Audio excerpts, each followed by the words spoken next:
Welcome back. Captain Ali Umar retired is a security consultant. Still with me in the studio. Also, Victor Okai, an internal security strategist. I want to thank you once again for staying through with me. And via Skype is Martins Dixon, the special advisor to the Adamawa State Governor on Media and Publicity. Mr. Dixon, I know you did talk about what the government is doing to prevent a recurrence of this.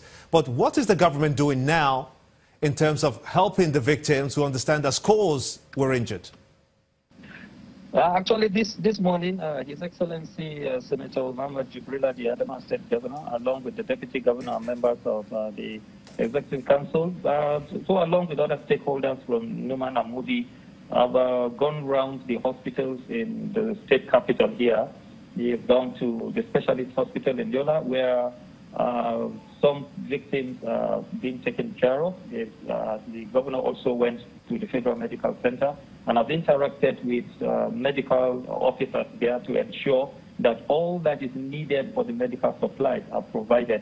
And it is good for you to know, Jimba, that ahead of time, even yesterday, a medical team has been drafted to Mobi itself to try to see that people who are injured are adequately taken care of, and then medical supplies have also been provided, and then the medical personnel are also being beefed up there. So these are measures that the government is taking to ensure that there are no further loss of life. This morning at the Federal Medical Center, the Chief Medical Director had to make the governor understand that the doctors have been in the theater all through the night attending to people who have been injured in these incidences, to trying to see that actually they reduce the rate of the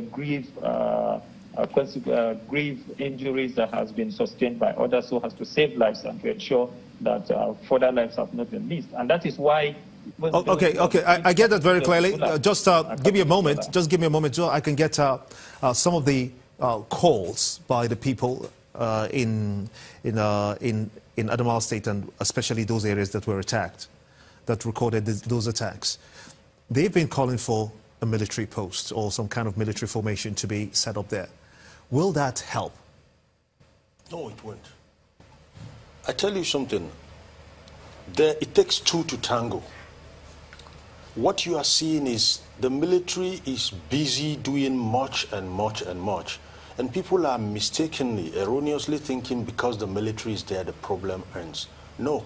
The problem is going to work its ways around whatever the military does. It's like when you take drugs and you use the drug too much. What does your body do? What does your body do? It just develops its own resistance to the drug. What I'm telling you right now is not about meetings, it's not about condolence visits and what. I mean, if it's about that, then we can just wait and make sure doctors and drugs are on standby.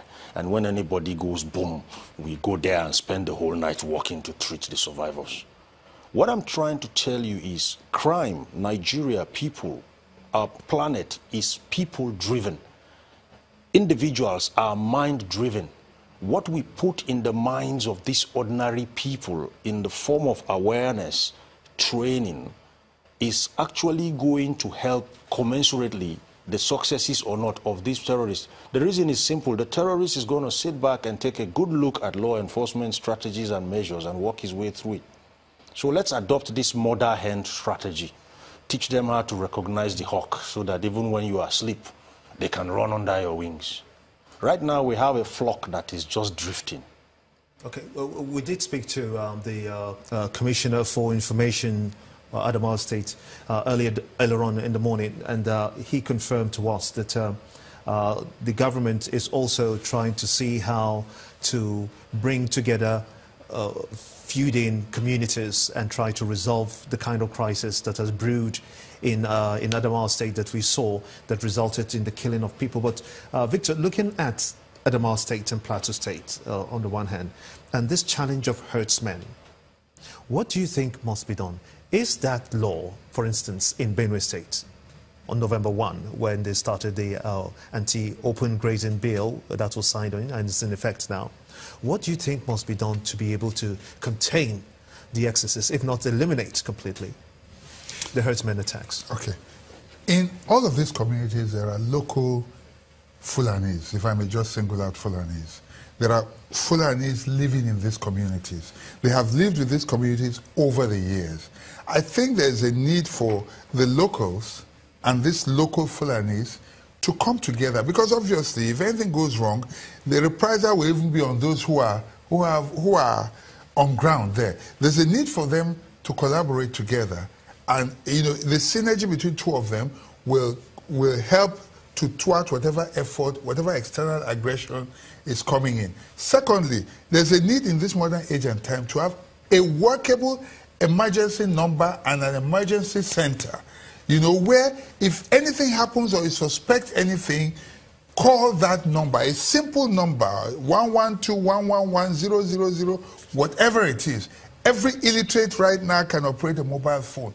If you see something, call. But your call is only as effective as the response center's response to the call. What do you think about community policing and how residents can aid or help the security agencies or the security apparatus in their areas to become more effective? Well, I tell you this, community policing, like he has rightly pointed out, starts with the people. It's not just about bringing a uniform set of people. Because you see, what you do informally is even far more effective than what you do formally. If you see a policeman standing there and you have anything evil at heart, you already know to avoid that place. But if the person is not uniform, he could be sitting with you, so you don't know who's next to you. That brings to mind the issue of intelligence gathering. Intelligence is very critical. And intelligence you can do with the locals. You can train them to observe, you can train them to report, you can train them to take charge of situation when anything goes wrong. When you train the locals, you make the job easier on the law enforcement agencies so that they're able to arrest the situation early enough and then bring the law enforcement agents to complete the process. Okay, let me get the thoughts of Mr. Dixon. What would you say in your final words about measures that your state government is taking to bring field in communities that we've seen clash and resulting in deaths? What are they doing about that? Now, one of the things is to try to bring understanding between the communities. The state governor today invited all the first-class chiefs in the state, all the first-class chiefs across the state, no matter where they are, like today in the security meeting. And then discussions have taken place on how to ensure that people are moderate and people are temperate about things that happen within communities so that we don't get this to escalate. You know that the herdsmen and the farmers clashes have been something that have been becoming a problem all around the country, especially in the northern states now for the record. But then Adamawa State have taken these measures, and then the state governor has stepped in to ensure that this does not happen again. The deputy governor has been there in these communities from yesterday, and the governor also has taken this step. By tomorrow, he will be a movie, and also going to have a meeting on Friday with the people from Numan to ensure that these clashes do not happen. And then measures have been, some of the security measures that have been put on ground are things that wouldn't just come and will be saying on air. But then the governor is saying that the peace and then the harmony of residents in Adamawa State is something that can never be negotiated. Okay, let me get your final words on this, on the way forward and how to avert a recurrence of communal clashes. My final words goes to the nucleus, to the very center of everything, and it's to the common man out there. I worship God with common sense. That's your first line of security. That's all. And your final words? Well, eternal vigilance. It's important that if anybody you don't know comes into your community, don't just take things for granted. Report. Like this community that's one, they know when new people come in. Watch them closely, and if you see anything that is suspicious, immediately alert the authorities or avoid that situation. People must be mindful about clustering unnecessarily together in large places, because they are soft targets, and these are the kind of targets that attract these terrorists. I want to thank you so much indeed. Captain Ali Umar retired. He is indeed a security consultant, and also Victor Okai, an internal security strategist. I want to thank you so much indeed also. He joined us via Skype.